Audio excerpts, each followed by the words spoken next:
ابو امامہ باہلی سے روایت ہے کہ نبی صلی اللہ علیہ وسلم نے فرمایا، جس بندے کو بھی بیماری سے پچھاڑ دیا گیا ہو تو اللہ تعالیٰ اسے جب بیماری سے اٹھاتا ہے تو وہ پاک ہوتا ہے۔ تو یہ ایک حقیقت ہے کہ انسان کے گناہ اس کے لیے مشکلات کا سبب بنتے ہیں۔ امام ابن القیم الجوزیہ لکھتے ہیں، ان کی ایک مشہور کتاب ہے الداء والدواء، بیماریاں اور علاج، اس میں وہ کہتے ہیں کہ کوئی بھی گناہ ایسا نہیں کہ جس کے اثرات نہ ہوں۔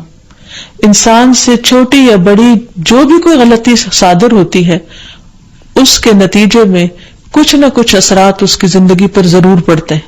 ہاں اگر اللہ تعالیٰ معاف کر دے تو وہ اور بات ہے، ورنہ ہر گناہ کی ایک تاثیر ہوتی ہے، اور ان تاثیرات میں سے ایک چیز یہ ہے کہ انسان مختلف قسم کی بیماریوں میں مبتلا ہو جاتا ہے۔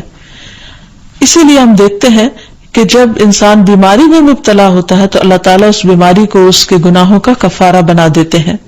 جیسے حدیث میں آتا ہے کہ جس مسلمان کو کانٹا چبھے یا اس سے زیادہ کوئی تکلیف پہنچتی ہے تو اللہ تعالیٰ اس کے ذریعے اس کے گناہوں کو اس طرح دور کر دیتا ہے جس طرح درخت سے اس کے پتے جھڑتے ہیں۔ تو اس سے ہمیں یہ پتہ چلتا ہے کہ بیماریوں کے آنے کے مختلف اسباب ہوتے ہیں۔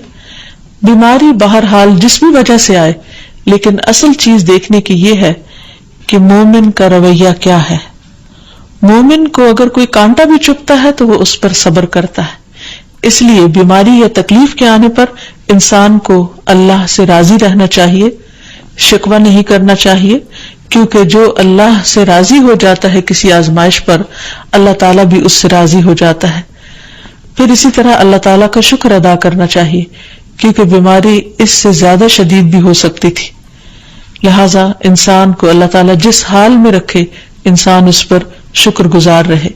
پھر یہ کہ انسان کسی بھی بیماری میں کسی بھی قسم کی ہو اور زندگی کے کسی بھی حصے میں ہو، اس میں مایوس نہ ہو، پر امید رہے کہ بیماری دور ہو جائے گی۔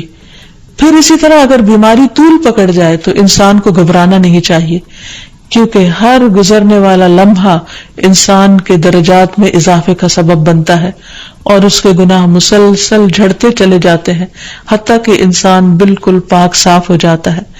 پھر اسی طرح انسان کو بیماری کی حالت میں دوسروں سے شکوے شکایات نہیں کرنی چاہیے، کیونکہ بیماری اللہ کے اذن سے آتی ہے، اور جب انسان ہر ایک کے آگے رونا رونے لگتا ہے تو گویا وہ اللہ تعالیٰ کا شکوہ کر رہا ہوتا ہے، جو چیز اللہ تعالیٰ کو پسند نہیں۔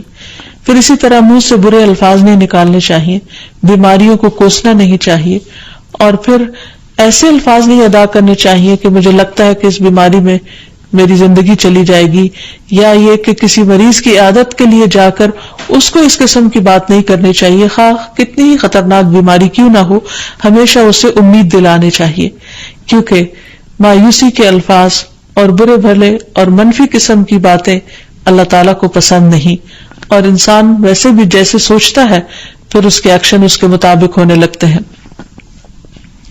اب یہ ہے کہ انسان بیماری میں دوا ضرور کرے، کیونکہ حدیث میں آتا ہے کہ اللہ تعالیٰ نے کوئی بیماری ایسی نہیں اتاری جس کے لیے دوا نہ اتاری ہو۔ ہاں جسے معلوم ہو اسے معلوم ہوتا ہے، اور جسے نہیں معلوم ہوتا اسے نہیں معلوم ہوتا۔ بعض اوقات اللہ تعالیٰ ڈاکٹر کے دل میں ڈال دیتا ہے اور اس کا علاج اس کو سمجھ میں آ جاتا ہے، اور بعض اوقات وہ بیماری لا علاج ہوتی ہے، حالانکہ اس کا علاج موجود ہوتا ہے مگر کسی کو بھی علاج سمجھ میں نہیں آتا۔ بہرحال نوعیت کچھ بھی ہو تو علاج ضرور کراتے رہنا چاہیے، اور کبھی مایوس نہیں ہونا چاہیے کہ اس بیماری کا علاج ہو نہیں سکتا، نہیں، ایک کے بعد ایک کوشش انسان کرتا رہے، اور جب اللہ کا اذن ہوگا بیماری دور ہو جائے گی۔ اور اس کے ساتھ ساتھ انسان یہ بھی یقین رکھے کہ شفا اللہ کے ہاتھ میں ہے، کسی ڈاکٹر کے ہاتھ میں نہیں، کسی انسان کے ہاتھ میں نہیں، کیونکہ جب تک اللہ کا اذن نہ ہو شفا نہیں ہو سکتی، خواہ کوئی کتنا بھی بڑا ڈاکٹر کیوں نہ ہو۔ اسی لیے نبی صلی اللہ علیہ وسلم کی دعاؤں کے آخر میں آتا ہے کہ لا شفا الا شفاؤک، کوئی شفا نہیں مگر تیری ہی شفا، یعنی جو اللہ سبحانہ وتعالیٰ اپنے بندے کو شفا عطا کرے۔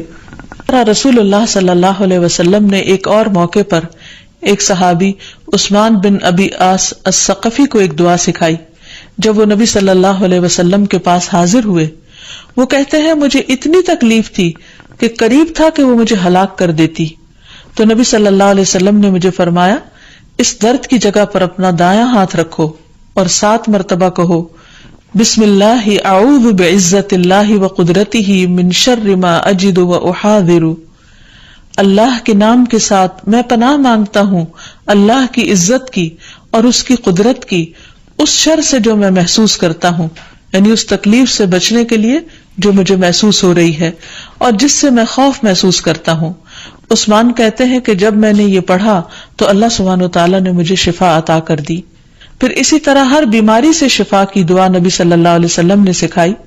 عبداللہ بن عباس سے مروی ہے کہ نبی اکرم صلی اللہ علیہ وسلم نے فرمایا جب کوئی شخص کسی ایسے مریض کی عیادت کرے جس کی موت کا وقت ابھی قریب نہ آیا ہو اور اس کے پاس 7 مرتبہ یہ دعا پڑھے اسأل اللہ العظیم رب العرش العظیم ان یشفیک، میں عظمت والے اللہ جو عرش عظیم کا رب ہے اس سے دعا کرتا ہوں کہ وہ تمہیں شفا عطا کرے، تو اللہ تعالیٰ اسے اس مرض سے شفا عطا کر دے گا. پھر اسی طرح نبی صلی اللہ علیہ وسلم اگر کسی کو کوئی پھوڑا بنسی ہوتی تو اپنے لعاب دہن کے ساتھ زمین کی مٹی تھوڑی سی لے کر اس درد تکلیف والی جگہ پر لگاتے تو اس سے بھی شفا ہوتی.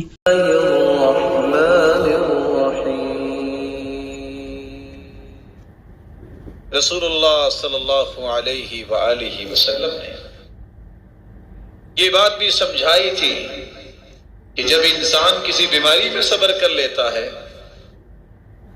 کچھ لوگ پریشان ہو جاتے ہیں، مدت سے بیمار ہوں، 18 سال تک سیدنا ایوب بیمار رہے. آج اللہ سے دعا ہے کہ اللہ بغیر بیمار کیے بھی تو درجے دے سکتا ہے نا، اس نے کسی سے مشورہ تو نہیں کرنا. اللہ کسی کو محتاج نہ کرے. لیکن حکم یہ ہے اگر آپ بیمار ہو گئے